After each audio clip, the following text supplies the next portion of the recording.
हाँ जी, हम आइसोकेंट पे थे। आइसोकेंट क्या है? Isoquant are a geometrical represent of the production function. The same level of output can be produced by various combination of factor input। ठीक है, क्या बोल रहे हैं ये कि एक ही लेवल पे जो भी आउटपुट हम निकाल रहे हैं डिफरेंट डिफरेंट कॉम्बिनेशंस को यूज करके, लाइक अगर हमें 12 बनाना है, अगर हमारी सेटिस्फेक्शन 12 है, आउटपुट 12 है, तो हम कैसे कैसे बना सकते हैं? 3 into 4 भी कर सकते हैं। ठीक है, 6 into 2 भी कर सकते हैं। तो डिफरेंट डिफरेंट कॉम्बिनेशन लेके जब हम अपने आउटपुट के लेवल को अचीव कर रहे हैं, तो उसको जब हम ज्योमेट्रिकली रिप्रेजेंट करेंगे उसको हम आइसोकेंट बोलेंगे। ठीक है, क्या कह रहे हैं? You can draw a curve y plotting all this alternative combination for a given level of output. All this alternative, जितने भी अल्टरनेटिव है, 2 into 4, ठीक है, 2 into 6 और 4 into 3, जितने भी अल्टरनेटिव है उसको हम यूज करके 6 into 2, ठीक है, तो ये अल्टरनेटिव्स को जब हम कर्व में रिप्रेजेंट करेंगे उसको हम आइसोकेंट बोलेंगे। इन्होंने एग्जांपल दिया है 10 unit of capital and 5 unit of labour, same output is 3 unit. Capital provide the same output as 3 unit of capital and 20 unit of labour. वो कह रहे हैं 10 यूनिट ऑफ कैपिटल के और 5 यूनिट ऑफ लेबर के, ये जो है सेम आउटपुट दे रहे हैं किससे? 3 यूनिट ऑफ कैपिटल और 20 यूनिट ऑफ लेबर। ठीक है, आउटपुट दोनों की सेम है, चाहे दोनों की क्वांटिटी अलग अलग है, लेकिन आउटपुट क्या है? दोनों की सेम आउटपुट बोल रहे हैं। ठीक है, same output. The firm can choose any one of this combination. Firm क्या है? कोई भी चूज कर सकती है, ए और B. Any combination which lies on the same isoquant to get 100 kg of output. दोनों के दोनों हमें देंगे कितना? 100 kg ऑफ आउटपुट देंगे, चाहे आप 3 20 लगाओ, चाहे आप 10 5 लगाओ। ठीक है, अब इसी को हमने आइसोकेन के थ्रू ड्रॉ करना है। ठीक है, ये रहा, ये है हमारा फर्स्ट 10 और 5 का, और ये हमारा 3 और 20 का। ये है, ये एक लाइन है, ये आइसोकेंट कर्व है। आइसोकेंट कर्व पे हमें दोनों शो हो रहे हैं। ठीक है, और भी अगर इसी के सिमिलर, ये अगर यानी कि ये 10 और 6 और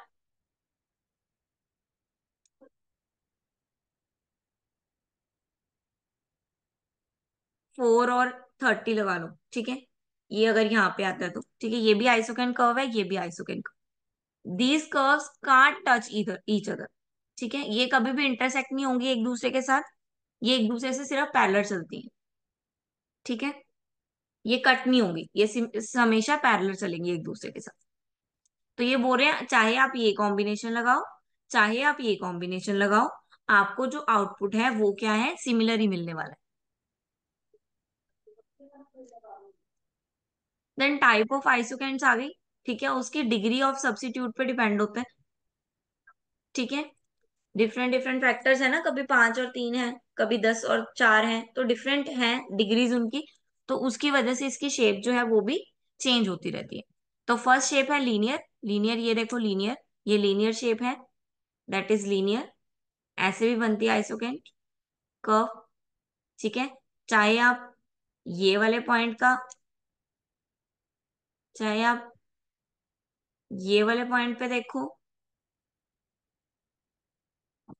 ठीक है, चाहे आप ये वाला पॉइंट ले लो, आपको जो सेटिस्फेक्शन मिलने वाली है वो क्या रहने वाली है? वो क्या रहने वाली है?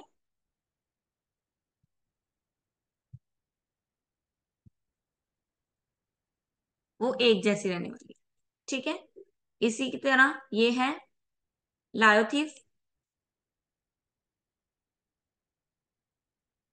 ठीक है, लायंटिफ, इसको क्या बोल, ये क्या है? Right angle shape. इसकी शेप कौन सी है? राइट एंगल की शेप है। ये क्या दिखाता है? Assume there is zero stability of the factor of production, only one method of production for any one commodity. ये कह रहा है सिर्फ एक ही method,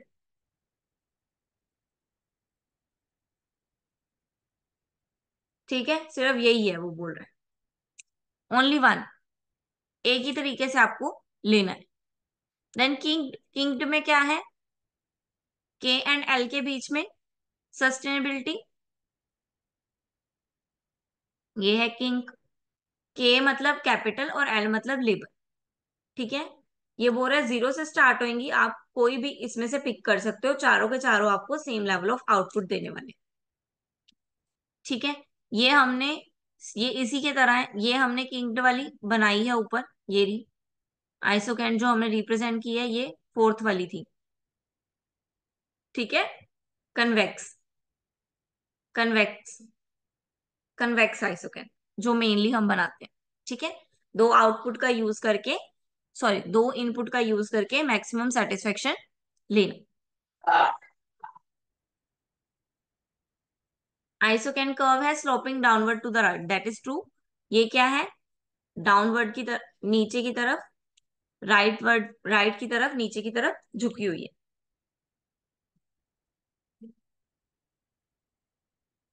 marginal rate of technical substitute, marginal rate of technical substitute क्या होता है, is the amount by which the quantity of one input can be reduced when one extra unit of other is used.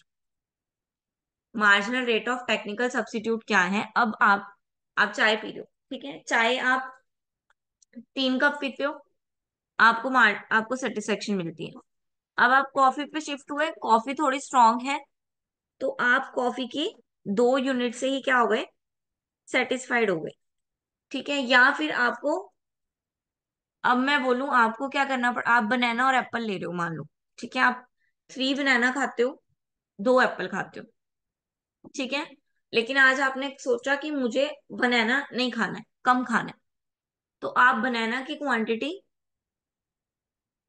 मतलब आप Apple खाना चाहते हो, अगर आप एप्पल खाना चाहते हो तो आपको बनाना की क्वांटिटी क्या करनी पड़ेगी, कम करनी पड़ेगी, क्योंकि आपकी आउटपुट क्या है, वो उतनी ही है, ठीक है, वो उतनी ही है, 3 बनानास और 2 एप्पल की ही है। आपको एक एप्पल बनाने के लिए एक बनाना कम करना पड़ेगा, ठीक है।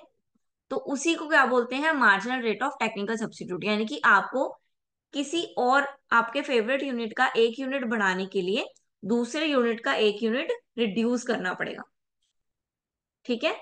तो क्या बोल रहे हैं, क्वांटिटी जब आप एक इनपुट की रिड्यूस कर रहे हो, दूसरे इनपुट की बढ़ा रहे हो, उसको हम बोल देंगे marginal rate of technical substitute.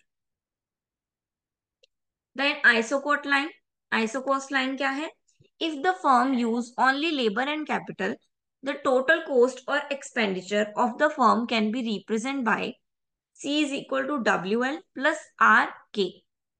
W is the wages, क्योंकि लेबर को क्या मिलता है, वेजेस, और K is the capital, capital पे हम क्या देते हैं, रेंट देते हैं, तो R इज द रेंट, ठीक है। तो अब कॉस्ट बतानी है, कितने पैसे लग रहे हैं, तो लेबर का वेजेस लेंगे और कैपिटल का रेंट प्राइस लेंगे।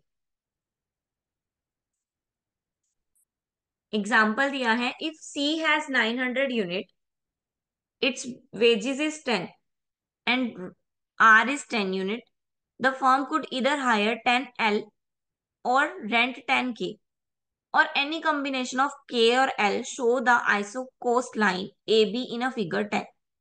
For each unit of capital the firm give up, it can hire one additional unit of labor. This scope of isocant line is -1। ठीक है, वो क्या कह रहे हैं कि एक भी यूनिट अगर हमें कैपिटल का बढ़ाना है, तो हमें अपने लेबर का एक आधा यूनिट कम करना ही पड़े। ऐसे नहीं हो सकता कि हम दोनों ही बढ़ा दें या दोनों ही कम कर दें, हमें एक एक चीज का सेक्रीफाइस करके ही हम दूसरी चीज को ले सकते हैं, ठीक है। तो फॉर्मूला क्या है, के is equal to C/R minus WL/R, ठीक है।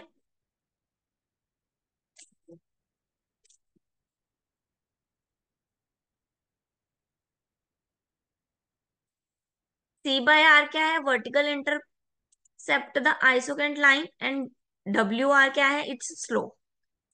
फिगर में समझ में आएगा। ये कैपिटल है, ये के है, और ये लेबर है, एल है। ठीक है। दस C is equal to 100 unit and W R is equal to 10 unit. The vertical interception is C R. C और आर, यानी कि 100 divide by 10 unit, that is 10 के। ठीक है, तो ये 10 के पे के का 10 ले लिया। एंड स्लोप, इसकी स्लोप क्या बनेगी? इसकी स्लोप क्या बनेगी?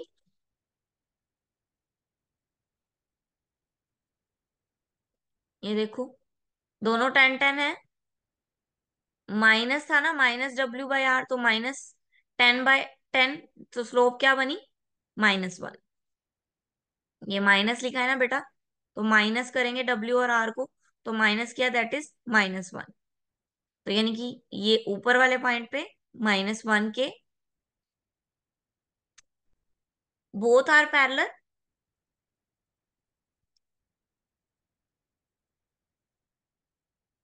तो अगर आप C/R करते हो तो भी 10 आ रहा है, 10 के आ रहा है। W/R करके आ गया -1। तो दोनों का ही, एक का 1 आया माइनस में, एक का 1 आया प्लस में। क्यों? क्योंकि C/R का जो है वो यहाँ पे प्लस का साइन, यहाँ पे माइनस नहीं है। तो ये लेबर वाली साइड आ जाएगा, और ये कैपिटल वाली साइड, ये -1 के और ये 1 L।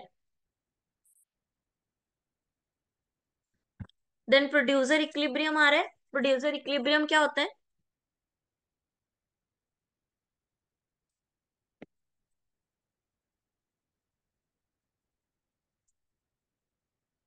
Two angles which are dual to each other, a firm may decide to produce a particular level of output and then attempt to minimize the cost of total input, or may attempt to maximize its output subject to the cost constraint. The firm spends money on two input, X and Y. It decides its budget and known the price of the each of the input, which remain constant. If the firm spend all its budget, it can buy either OB और OA। ठीक है। और a combination of X and Y represent by the point laying on the straight line A and B। Producer equilibrium क्या है? Producer equilibrium है, producer जब अपने दो यूनिट को यूज करके एक मैक्सिमम रेंज पे पहुंच रहा है, मैक्सिमम आउटपुट पे पहुंच रहा है, वो है प्रोड्यूसर का इक्विलिब्रियम। कि जब वो प्रोड्यूसर ये चीज यूज करेगा, यहाँ पे काम करेगा, तो वो क्या होगा, उसकी इनपुट और आउटपुट क्या होगी? इक्वल हो जाएगी। जितना वो लगा रहा है उतना ही उसको मिल रहा है। ठीक है। और नीचे लॉस होएगा, ऊपर प्रॉफिट होएगा। अगर इससे कम लगाएगा तो उसको लॉस होएगा, इससे ज्यादा लगाए तो उसको प्रॉफिट होएगा। ठीक है, ये उसका इक्विलिब्रियम है, जहां पे इनपुट और आउटपुट क्या है? दोनों इक्वल है। Then expansion of path.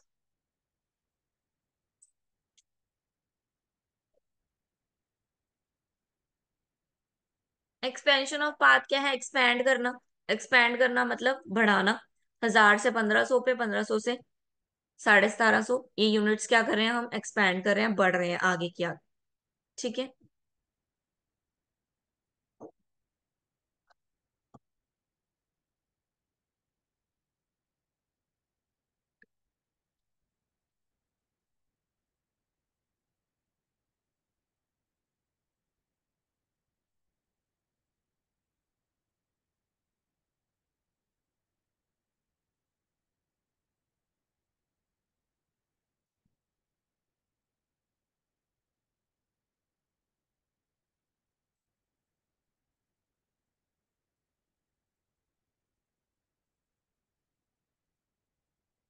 ये क्वेश्चन वही वाला आ गया जो अभी हमने किया है, सी वाला। C/R -W/, C/K -W/R, ये वो वाला क्वेश्चन आ गया। Then input price, isocost line की स्लोपिंग दिखानी है। Then marginal product is equal to the ratio of the price. Margin product आ गया आपको जो बताना है।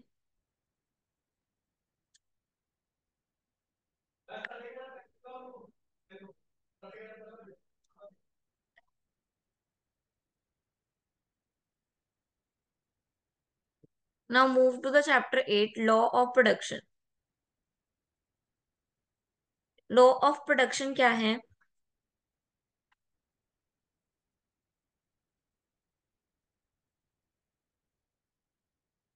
जब हम प्रोडक्शन करते हैं तो हमारे पास बहुत सारी चीजें होती हैं। हम उस सारी चीजों को क्या है, एक सिस्टमैटिक वे में लेके चलते हैं ताकि हम अपना मैक्सिमम आउटपुट अचीव कर सकें। क्योंकि प्रोडक्शन के केस में हमें आउटपुट अचीव करना होता है और रॉ और मटेरियल के वेस्टेज को रोकना होता है। ठीक है, मेन टास्क यही होता है कि मटेरियल का वेस्टेज ना हो और लॉन्ग टर्म के लिए हम अपने प्रोडक्ट को प्रोड्यूस कर सकें। तो इसमें शॉर्ट टर्म के केस में क्या है, लॉ ऑफ वेरिएबल प्रोपोर्शन और law of diminishing return. If all input of the firm are fixed and only the amount of labour survive differ. ठीक है, अगर सारी चीजें क्या है, शॉर्ट टर्म में क्या होता है, शॉर्ट टर्म में हम मोस्टली चीजें क्या होती हैं हमारी, फिक्स्ड होती हैं और बहुत कम चीजें जो वेरिएबल हो। क्यों? ऐसा क्यों? क्योंकि हम शॉर्ट टर्म में चीजों को जल्दी से जल्दी चेंज नहीं कर सकते। तो हमारे पास टाइम कम है, हम अपने प्रोडक्ट प्रोड्यूस करेंगे या अपनी चीजें चेंज करेंगे? नेचुरली है कि प्रोडक्ट प्रोड्यूस करेंगे, है ना। चीजें चेंज करना तो हम बाद में भी कर सकते हैं।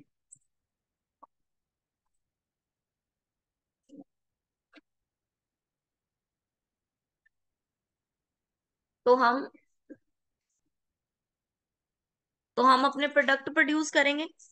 तो प्रोडक्ट प्रोड्यूस करने के लिए अगर हम शॉर्ट रन में हैं तो हमारा मोस्टली चीजें क्या होंगी, फिक्स रहेंगी। चीजें हमारी वही रहेंगी, हमारा ध्यान सिर्फ प्रोडक्ट की तरफ होएगा। ठीक है, आउटपुट की तरफ होगा। तो ये वही कह रहे हैं कि सारी चीजें इक्वल रहेंगी, फिक्स रहेंगी। जो वेरी कर रहा है वो क्या होएगा, वो लेबर होएगा। लेबर वेरी करेगा। ठीक है, तो लेबर की वजह से कुछ इंक्रीज और डिक्रीज हो जाता है हमारे आउटपुट में। जो हमने अचीव करना है उसमें कुछ ज्यादा या कम हो जाता है ड्यू टू द लेबर। क्योंकि लेबर ही एक वेरिएबल है, बाकी सारे फिक्स्ड है। तो if change the proportion between the fixed variable and the fixed and variable input, as a firm keep on changing this proportion by changing the amount of labor, it experience the law of variable proportion on diminishing margin return. This law state that as more and more of the factor input is employed, all other input quantity remain constant. A point will finally be reached when additional quantity of varying out input will produce diminishing margin contribution to total production। ठीक है, वो क्या बोल रहे हैं कि बाकी सारी चीजें कांस्टेंट है, सिर्फ एक ही चीज है जिसको हम बढ़ा या कम कर रहे हैं अपनी क्वांटिटी के हिसाब से। ठीक है, अगर हमें ज्यादा प्रोडक्शन करनी है तो हम लेबर ज्यादा ले आएंगे, अगर हमें कम प्रोडक्शन करनी है तो लेबर कम कर लेंगे। ठीक है, पर बाकी सारी चीजें क्या रहेंगी, रिमेन इक्वल रहेंगी। तो ये दिखा रहे हैं total production, number of labour unit, labour इतना प्रोड्यूस कर रहे हैं, एवरेज प्रोडक्शन हमारी कितनी आ रही है, दोनों को ऐड कर देंगे।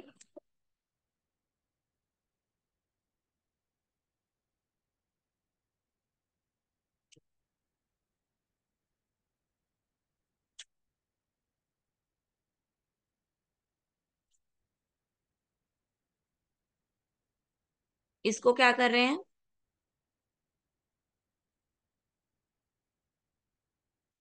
इसको इसके साथ डिवाइड कर रहे हैं। ठीक है, तो हमारा एवरेज प्रोडक्शन आ जाएगी। 100 यूनिट एक बंदा बना रहा है, 210 यूनिट दो बंदे बना रहे हैं। तो 210 यूनिट को दो में डिवाइड कर देंगे तो एवरेज कितनी आई, एक बंदा 105 यूनिट बना रहा है। ठीक है, तीन बंदों में डिवाइड है तो एक बंदा 110 यूनिट बना रहा है।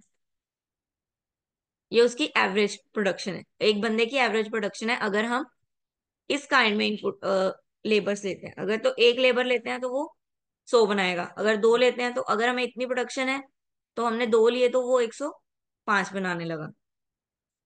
एक पॉइंट के बाद, ये वाला पॉइंट, आफ्टर द 100 यूनिट, उनकी प्रोडक्शन कैपेसिटी क्या हो गई, कम हो गई। ये देखो, अब वो डिमिनिशिंग रेट पे जा रहे हैं। ठीक है, after a certain point the input goes declining. ठीक है, फिर चाहे आप कितने लेबर ऐड कर लो।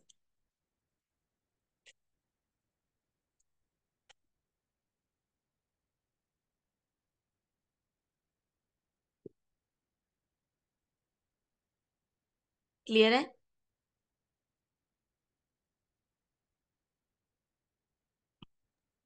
मैम टेबल गिवन होगा, टेबल, ये एवरेज और चीजें गिवन होंगी, मार्जिन ये चीजें गिवन होंगी, एवरेज और मार्जिन आपको निकालना पड़ेगा।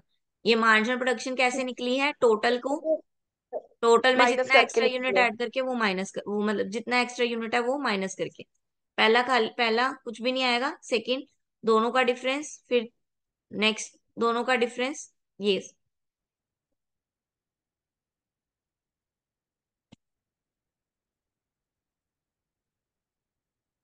देन ये स्टेजेस आ गए, स्टेजेस जो है वो सेम होते हैं हमारे प्रोडक्शन के।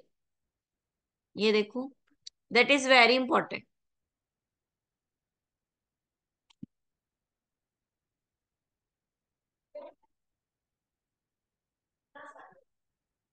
ये मेरा स्केच अच्छा नहीं चलता। That is very important question. ये डायग्राम बहुत इंपॉर्टेंट है, ये डायग्राम आप पढ़ के ही जाना, आते ही आते हैं, ऑलमोस्ट आते हैं। ठीक है, तो ये स्टेजेस ऑफ प्रोडक्शन बता रहे हैं, उसके साथ उसका मार्जिनल मार्जिनल प्रोडक्शन जो भी हमने अभी ऊपर किया ना, इसको रिप्रेजेंट किया इन्होंने इसमें। पहले तो चारों स्टेज आ गए उनके, इंक्रीजिंग स्टेज, ठीक है, ग्रोथ, देन मेच्योरिटी, मेच्योरिटी के बाद डिक्लाइन, ये हमने पढ़े थे ना प्रोडक्शन में।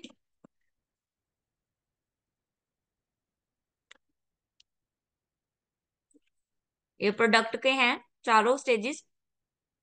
ठीक है, इस स्टेजेस पे आके हम इतने लेबर लगा रहे हैं, तो हमारा मार्जिनल भी क्या हो रहा है, बढ़ रहा है, बढ़ रहा है। जब तक मार्जिनल बढ़ रहा है तो तब तक, सॉरी, एवरेज जो है हमारा इंक्रीजिंग रेट पे है, लेकिन जो मार्जिनल है वो आफ्टर सेकंड पॉइंट हमारा डिक्लाइनिंग स्टेज पे चला गया। यानी कि जब एवरेज 0 होगा तो मार्जिन गोज टू डाउनवर्ड। ठीक है, और when AE goes downward, AP goes downward, यानी कि margin goes downward, then margin convert into negative. अभी बैठते ना कोई यार, कमाल की गल हो गई।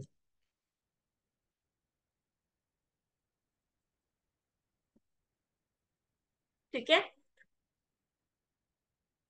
जब जब हमारी टोटल कॉस्ट इंक्रीज कर रही है तो मार्जिनल कॉस्ट भी इंक्रीज करेगी,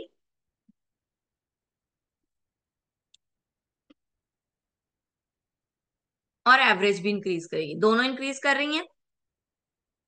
when total cost goes downward, marginal also goes downward and AP goes to its maximum। ठीक है, AP अपने मैक्सिमम पे है, मार्जिनल डिक्लाइनिंग पे चली गई, और टोटल भी डिक्लाइनिंग पे चली गई। ठीक है, टोटल जो है अभी ग्रोथ पे है, then total goes declining, AP also goes declining, MP goes negative, marginal जो है वो नेगेटिव हो जाएगी।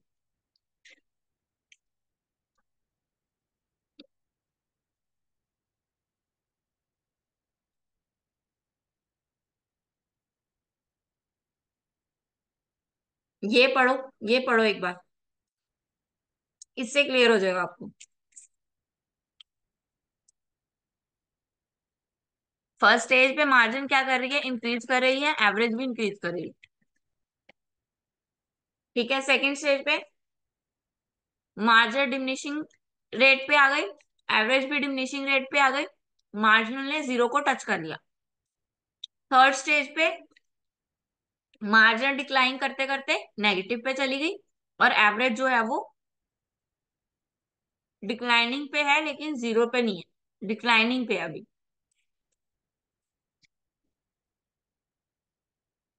यही बता रहे, एवरेज ऊपर, मार्जिन, एवरेज भी ऊपर जा रही है, मार्जिनल भी ऊपर जा रही है। एवरेज, मार्जिनल गिरी, मार्जिनल ने जीरो टच कर लिया, एवरेज भी गिरने लग गई। फिर एवरेज गिरती गई लेकिन इसने जीरो टच नहीं किया, लेकिन when MP touch zero it's goes to negative.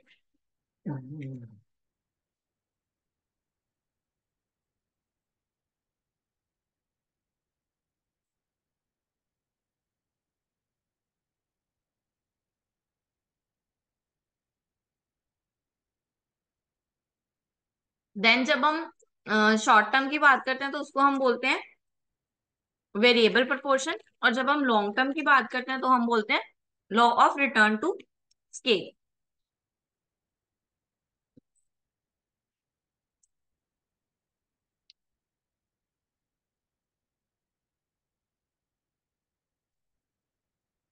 ठीक है। अब लॉन्ग टर्म में क्या होगा, सारे के सारे फैक्टर्स क्या होंगे, वेरिएबल। क्यों? क्योंकि हम किसी भी फैक्टर को बढ़ा सकते हैं, किसी भी फैक्टर को कम कर सकते हैं, क्योंकि ये लॉन्ग टर्म है। लॉन्ग टर्म में हमारे पास टाइम पीरियड ज्यादा है जिसकी वजह से हम अपने फैक्टर्स को चेंज कर सकते हैं।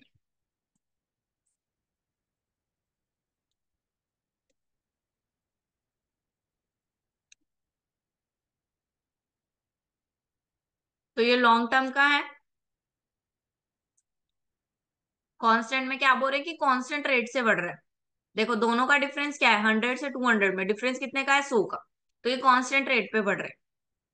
इंक्रीजिंग रेट पे बढ़ रहे हैं, दोनों का डिफरेंस क्या है, 100 से 300।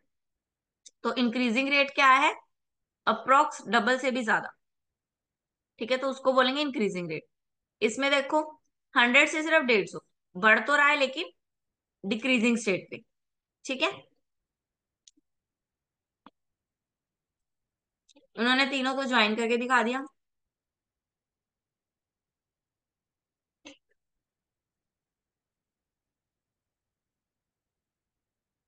दो ही थे इसमें, short term and long term.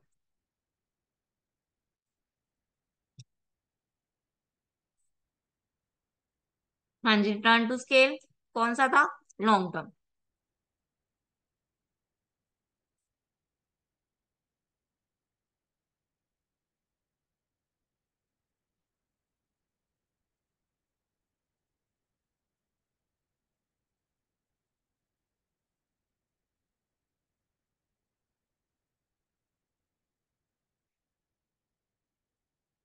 आपने मुझे भेजा था ना।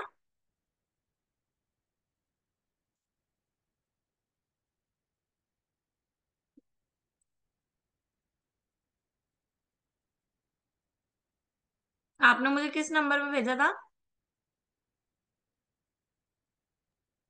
मैम जिस पे 99144 पे। 98144। अच्छा, वो आपका नंबर है। हाँ जी। कोई बात नहीं, हम देखो 9 चैप्टर पे तो आ ही गए हैं। हम इसको कंप्लीट कर ले एक बार बुक को, फिर वो क्या हो जाएगी, हमारी एक तरह से रिवीजन हो जाएगी जब हम नोट्स पढ़ेंगे तो, है ना। तो एक बार हम पहले बुक कंप्लीट कर लेते हैं, फिर हम नोट्स उठाएंगे ताकि वो हमारी रिवीजन हो जाए। बीच में उठाएंगे तो मैम रिवीजन अभी नहीं हो पाएगी।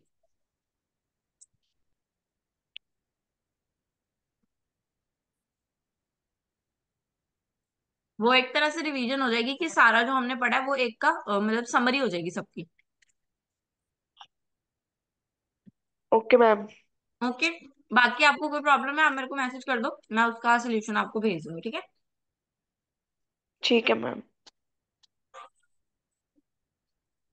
हाँ जी सोनिका, आप फर्स्ट टाइम आए हो क्लास में।